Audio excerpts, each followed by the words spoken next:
menolak proses pencalonan Prabowo Gibran yang cacat secara etika dan moral.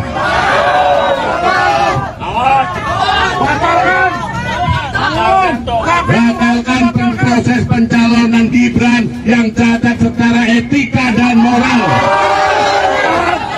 Yang kedua, mendesak KPU untuk mendiskualifikasi bacawa pres Gibran karena pencalonan Gibran mendasarkan pada putusan MK nomor 90 tahun 2023 yang cacat moral dan etika. Jika ada yang nyinyir, jika ada yang fitnah, jika ada yang berstatement negatif, diamkan saja, senyumin saja. Itu nanti angka-angka yang akan membuktikan kalau mereka nyinyir terus, tidak berhenti fitnah, itu artinya mereka panik, mereka takut kalah. Indonesia tanah air beta, pusaka abadi nan jaya. Pak Prabowo tenang, saya sudah di sini, kata Gibran pasca pendaftaran capres dan cawapres di KPU. Wah, asik sekali sepertinya Gibran melontarkan kalimat itu tanpa tahu malu. Padahal di luar sana ada banyak kalangan yang sedang mengoreksi putusan janggal Ketua MK yang merangkap sebagai pamannya. Itu setelah banyaknya laporan dan bukti konkret kejanggalan itu terungkap sebagai pelanggaran kode etik yang dilakukan sang paman dalam mengeluarkan putusan. Anwar Usman menerima akibatnya dengan dipecatnya dia dari jabatan Ketua MK. Lalu apa kabar dengan keputusan yang keluar dari pelanggaran tadi? Ya, nggak berpengaruh sama sekali sih dengan dalil fitnah, dan tetap itu awal mula drakor digelar. Pak produser sekaligus sutradara politik negeri ini siapa lagi kalau bukan masternya negeri ini? Ya, Presiden Jokowi. Sebagai badan eksekutif seharusnya punya keleluasaan untuk mencegah hal ini terjadi, atau setidaknya mencegah pengangkangan hukum oleh lembaga seindependen MK. Tapi dia diam saja dan merestui anaknya maju menjadi cawapres Prabowo Subianto, yang dulu dianggapnya sebagai orang jahat karena sudah menggaungkan fitnah Jokowi PKI, Jokowi Chinese, sampai Jokowi Kristen. Katanya terkesan kali bukan ucapan Gibran yang memenangkan Prabowo, tapi digaungkan karena menggunakan kekuasaan bapaknya.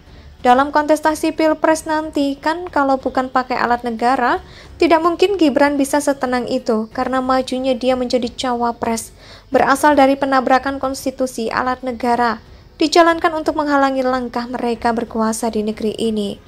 Salah satunya saingan terkuat mereka Ganjar Pranowo dan Mahfud MD. Kenapa mereka ya? Karena keduanya adalah kebalikan dari Prabowo Gibran, Ganjar Mahfud. Maju tanpa permasalahan sesuai dengan konstitusi yang selaku. Selanjutnya yang menjadi krusial adalah rekam jejak yang jauh di atas Prabowo. Gibran mulai dari keberhasilan Ganjar dalam memegang amanah di kursi eksekutif sebagai gubernur 2 periode dan Mahfud di ranah penegak hukum. KKN adalah musuh keduanya.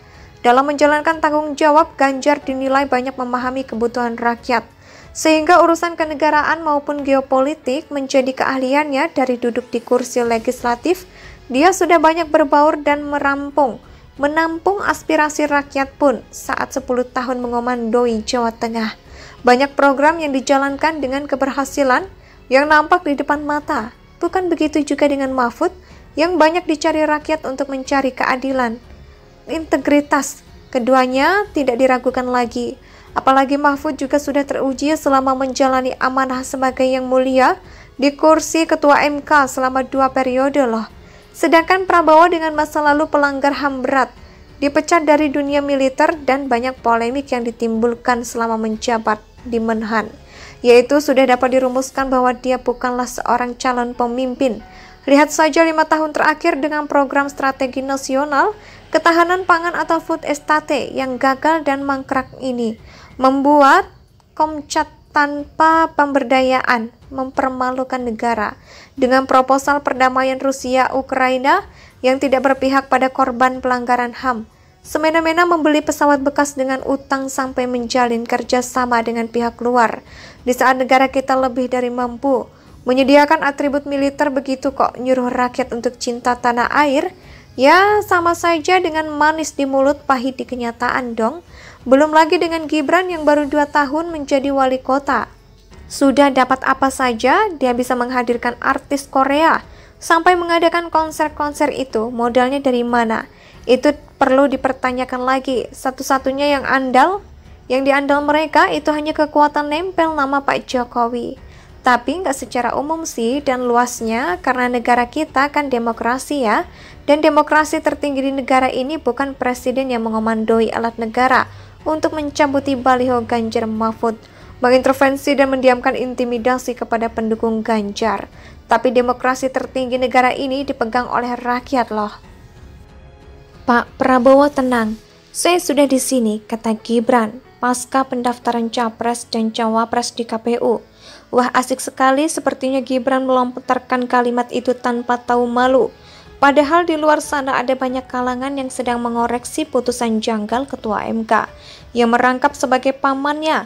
Itu setelah banyaknya laporan dan bukti konkret kejanggalan itu terungkap sebagai pelanggaran kode etik yang dilakukan sang paman dalam mengeluarkan putusan. Anwar Usman menerima akibatnya dengan dipecatnya dia dari jabatan Ketua MK. Lalu apa kabar dengan keputusan yang keluar dari pelanggaran tadi? Ya, nggak berpengaruh sama sekali sih dengan dalil fitnah, dan tetap itu awal mula drakor digelar.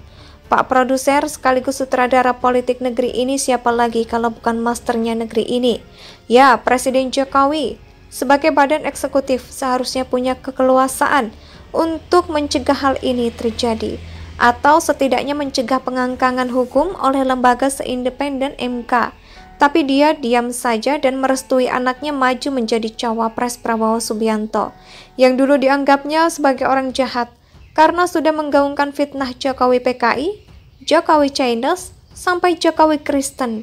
Katanya terkesan kali bukan ucapan Gibran yang memenangkan Prabowo, tapi digaungkan karena menggunakan kekuasaan bapaknya.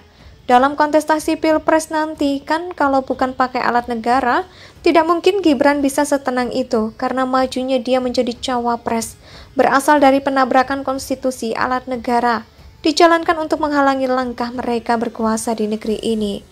Salah satunya saingan terkuat mereka Ganjar Pranowo dan Mahfud MD.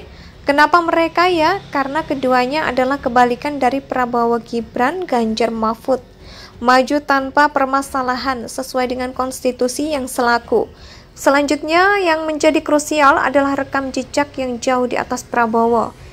Indonesia sejak dulu kala tetap dipuja-puja bangsa.